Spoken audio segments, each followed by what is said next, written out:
भूपेश बघेल का बड़ा हमला, छत्तीसगढ़ में ब्लैकआउट, खाद्य संकट और पेट्रोल किल्लत पर सरकार घिरी। रायपुर में पूर्व मुख्यमंत्री भूपेश बघेल ने राज्य में बढ़ती बिजली कटौती, पेट्रोल संकट, खाद की कमी और प्रशासनिक व्यवस्था को लेकर प्रदेश सरकार पर जमकर निशाना साधा। उन्होंने कहा कि भीषण गर्मी के बीच कई जिलों में ब्लैकआउट जैसी स्थिति बन रही है, लेकिन सरकार सुशासन त्योहार मनाने में व्यस्त है। भूपेश बघेल ने कहा कि प्रदेश में मंत्री और सांसद खुद अधिकारियों को सार्वजनिक रूप से फटकार रही हैं, जिससे साफ है कि सरकार का प्रशासन पर नियंत्रण नहीं रह गया है। उन्होंने कहा कि जनता प्रशासन से हताश है और इसका असर भाजपा कार्यकर्ताओं तक में दिखाई दे रहा है। वहीं कांग्रेस सांसद राहुल गांधी के संभावित छत्तीसगढ़ दौरे को लेकर भी उन्होंने बड़ा बयान दिया।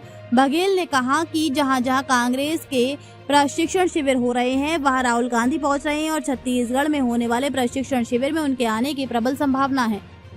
पेट्रोल संकट और बड़ी कीमतों को लेकर भी पूर्व मुख्यमंत्री ने केंद्र सरकार पर तंज कसते हुए कहा कि प्रधानमंत्री जनता को बचत और संयम की सलाह देते हैं, लेकिन खुद विदेश दौरों और बड़े आयोजनों में व्यस्त रहते हैं। खाद की कमी को लेकर कृषि मंत्री रामविचार नेताम के बयान पर पलटवार करते हुए भूपेश बघेल ने कहा कि किसान अप्रैल से खाद उठाना शुरू कर देते हैं, लेकिन मई आधा गुजरने के बाद भी खाद उपलब्ध नहीं हो पा रहा है। उन्होंने आरोप लगाया कि सरकार खाद के दाम बढ़ाने का इंतजार कर रही है। पूर्व मुख्यमंत्री ने किसानों से अपील करते हुए कहा कि वे केवल सरकार पर निर्भर न रहें और गांव में वर्मी कंपोस्ट तैयार कर जैविक खेती को बढ़ावा दें। उन्होंने कहा कि आने वाले समय में किसानों को आत्मनिर्भर बनना होगा।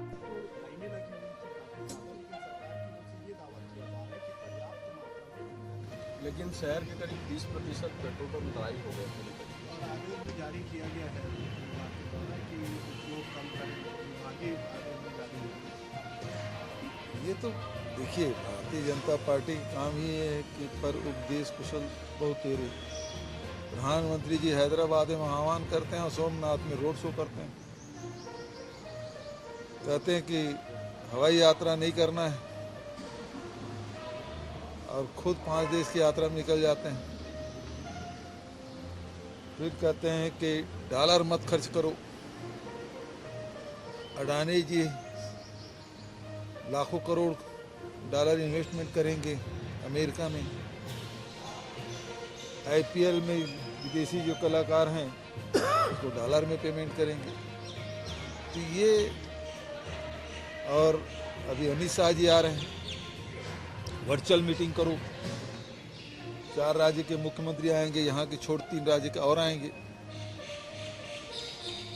तो वर्चुअल मीटिंग के आदेश से क्या हुआ? खुद धज्जियां उड़ा रहे हैं नियमों का और दूसरे कहते पालन करो।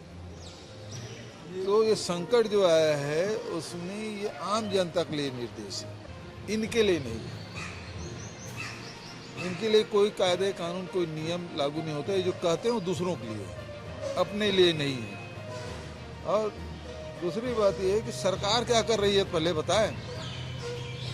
विदेश से जितना भी क्रूड ऑयल आ रहा है उसमें से आधा